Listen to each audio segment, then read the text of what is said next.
Yo, what is up guys? It's Pedro here, and in today's video I'm going to be giving you guys my 5 biggest takeaways of Washington's Week 1 victory over the Philadelphia Eagles. If you guys are new, subscribe for Washington and NFL content. So let's get right into the video. It is so nice waking up on Monday and being first place in the NFC East with the Dallas Cowboys and Philadelphia Eagles losing, and today the Giants are playing the Steelers, so hopefully they lose that game. But first, let's get on to the biggest takeaway. So number one, this is the most obvious one, but the defensive line and the defense overall lived up to the hype and looked absolutely elite. They had, this is Chase Young's rookie week 1 grade for PFF, the highest rookie grade. But if you look at their defensive stats overall, 8 total sacks, 2 interceptions, 1 fumble recovery, and 14 points off of turnovers. So that means that the offense scored 14 points just because of the defense's turnover and forcing their turnovers. And just overall, the defense was amazing, and they allowed zero points in the second half, which is another amazing feat by them. And it's just so encouraging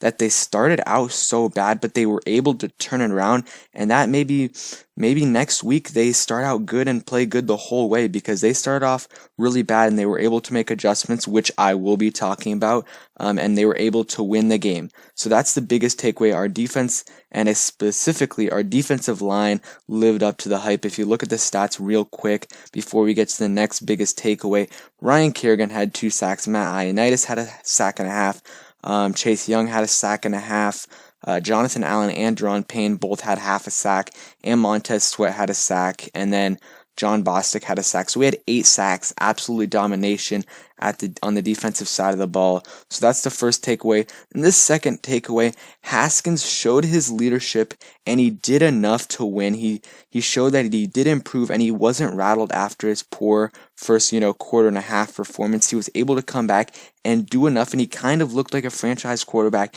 in the second half. No, he did not look elite, but he looked pretty good in the second half. And this really was a great tweet by someone I saw. So they said, so Dwayne Haskins, after starting off 3 for 12 for 32 yards and trailing 17-0, went 14 of 19 for 146 yards and a 1 touchdown, had no turnovers, gave a very inspirational halftime speech, spoke up to teammates on sideline, and led Washington to its biggest comeback since 2015.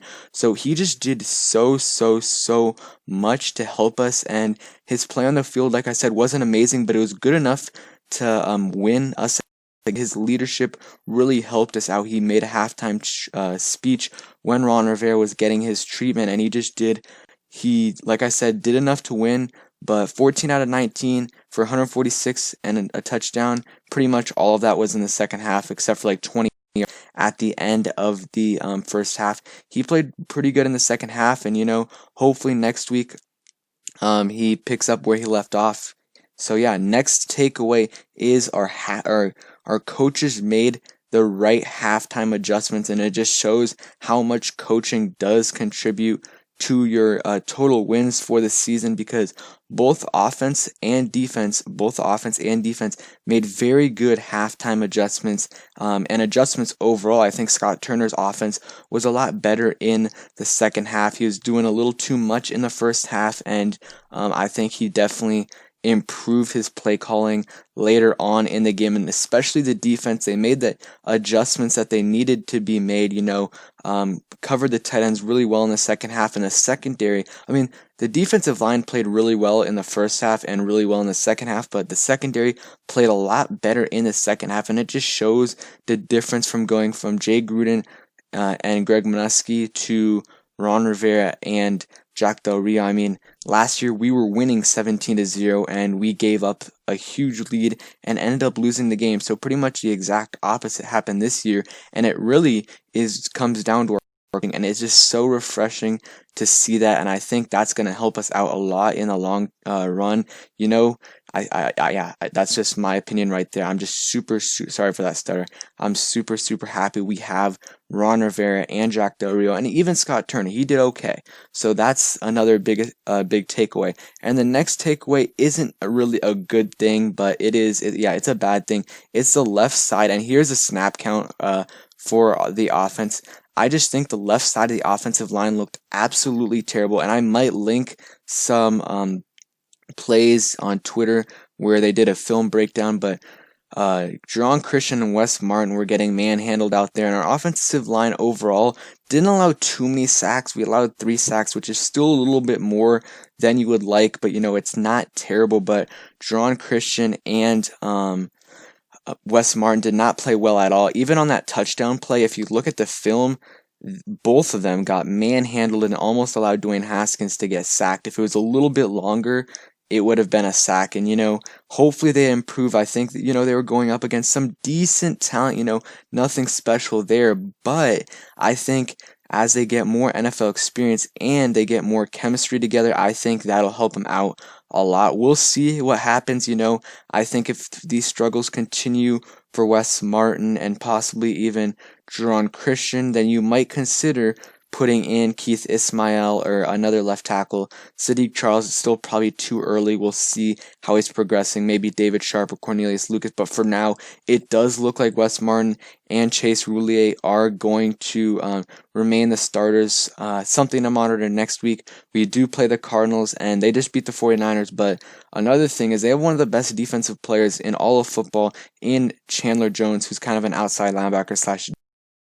So if he's lining up against Jerron Christian, that is going to be a problem. So hopefully he lines up against Morgan Moses. And another thing, quick thing, Morgan Moses actually played really well. There was another film breakdown. It's the same guy, but there was a few nice plays by Morgan Moses where he manhandled Fletcher Cox. That was his matchup for a lot of the game, and you really didn't hear much about Fletcher Cox, and that's, a good thing for Morgan Moses. So I think Chase Roulier, Brandon Sheriff, and Morgan Moses played a really, really good game, and I think Wes Martin and Jerron Christian, they're going to have to improve if we want to succeed. So yeah, that's the 4 takeaways right there. And on to the 5th takeaway. I think Fabian Moreau and Jimmy Moreland both played really well yesterday. Jimmy Moreland did allow one catch to Sean Jackson where he kind of slipped, and that was a kind of a bad play. But besides that, he played really well, had 6 total tackles, 5 solo tackles, had a couple nice tackles at the line of scrimmage, and then I'll throw in Cameron Curl in there too in that group. He played really well. I think in limited snaps, he had 3 tackles and 2 tackles for loss. So he played really good. He had a really nice play where I think it was a screen pass to someone, and he just completely wrecked him, and it was like a 4-yard loss. So that was really nice by him. Darby didn't play terrible, but he did allow that super long pass to Jalen Reagor, so he didn't play the greatest. And then Landon Collins, I think he played okay. I think he did a decent job guarding the tight ends, except for a couple plays, So overall, I think our secondary didn't play the best in the first half, but still, Fabian Moreau and Jimmy Moreland played good in the first half, but in the second half, they played really good, and I was really impressed by what they did. So those were the 5 biggest takeaways. Another kind of takeaway I wanted to talk about, but it wasn't one of my main ones, but I thought this was very interesting tweet. So Haskins on passes to McLaurin, Sims, Logan Thomas, and Antonio Gibson. 20 targets, 14 receptions, so that's 70% completion percentage, 150 yards, and 1 touchdown. So those are really, really, really good numbers.